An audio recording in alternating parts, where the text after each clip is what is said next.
মূলত সব আন্দোলনই গণতন্ত্রের জন্য, ভাষা আন্দোলনও তাই, সংখ্যাগরিষ্ঠ মানুষের অধিকার প্রতিষ্ঠার আন্দোলন। এই ভূখণ্ডের মানুষের চেতনার বারুদে নিক্ষিপ্ত প্রথম অগ্নিস্ফুলিঙ্গের নাম মহান একুশে।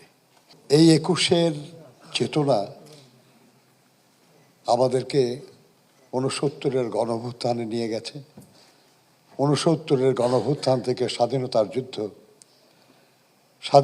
যুদ্ধে অর্জিত গণতন্ত্র সুরক্ষায় ৯০-এর ছাত্র গণঅভ্যুত্থান এবং ২০২৪-এর ছাত্র শ্রমিক গণঅভ্যুত্থান, এই সবগুলির শুরু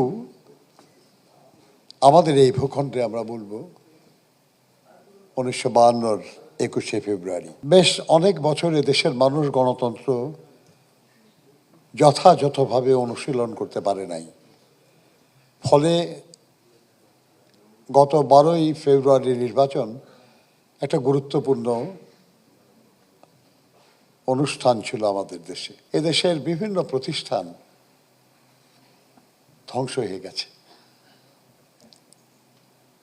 যতখানি ভেবেছি আমরা তার চেয়েও বেশি। দলীয়করণ, আত্মীয়করণ, দুর্নীতি, অনাচার, অযোগ্য মানুষদেরকে দায়িত্বে দেওয়া, এই সব কিছু মিলিয়েই এই সর্বনাশটা হয়েছে। আমরা সমালোচনা করি, পছন্দ করি খুব, কিন্তু তা দিয়ে হবে কি? আমাদের যুব সম্প্রদায় হতাশ। আমার এই যুবক ভাই বোনদের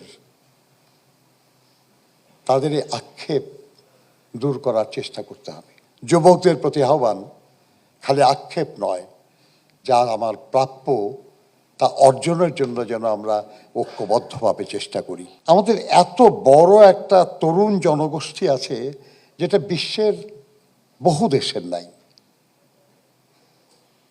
শুধু যে আমরা তাদের কাজে লাগাতে পারি,